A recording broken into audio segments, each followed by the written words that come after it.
Welcome friends. প্রশ্ন হচ্ছে, বকেয়া ডিএ আদায়ের মাধ্যম কি শুধু আইনি নাকি রাস্তায় নামতে হবে? বেশিরভাগ জনারই কিন্তু সেটাই মত, দুইভাবেই করতে হবে, এবং একাংশ তার সাথে সোশ্যাল মিডিয়াতে সরবরাহের বিষয়টাও কিন্তু যোগ দিয়েছেন। এবং সেই জন্যই সংগ্রামী যৌথ মঞ্চের পক্ষ থেকে, আপনারা জানেন আমি এর আগে শেয়ার করেছিলাম, আগামী 27শে জানুয়ারি গণছুটি নিয়ে একটি অবস্থান বিক্ষোভ এবং পাশাপাশি লাগাতার অবস্থান কর্মসূচির প্রোগ্রাম নেওয়া হয়েছিল।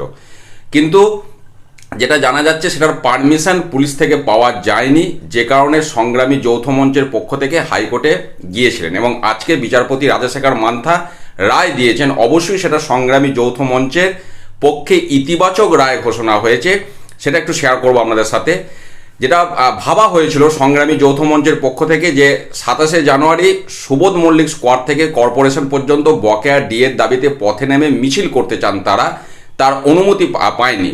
এবং শুনানিতে আইনজীবীরা যেটা মামলাকারীদের আইনজীবী যেটা বলেছিলেন যে বকেয়া ডিএর দাবিতে আন্দোলনকারীদের সুবোধ মল্লিক স্কোয়ার থেকে কলকাতা কর্পোরেশন বিল্ডিং পর্যন্ত মিছিল করতে দিতে হবে, তারপর আমিনিয়ার সামনে তাদের অবস্থানে বসার অনুমতি দিতে হবে।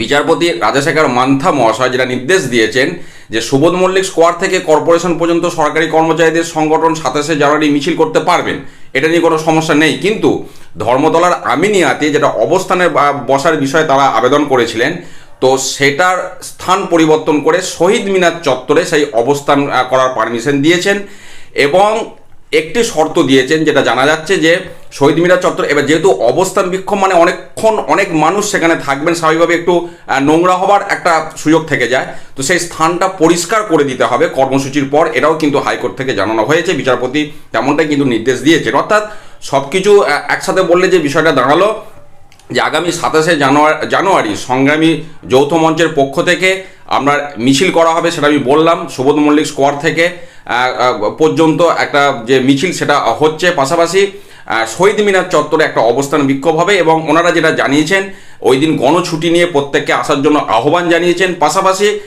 এই যে কর্মসূচি, এটা লাগাতার কর্মসূচি হবে এমনটাই কিন্তু সংগ্রামী যৌথ মঞ্চের পক্ষ থেকে জানানো হয়েছিল। তো আপাতত এটা আমরা আপডেট একটা সামনে পাচ্ছি, অত্যন্ত ভালো খবর আপনাদের সাথে আমি শেয়ার করলাম। ভালো থাকুন, সুস্থ থাকুন, ধন্যবাদ।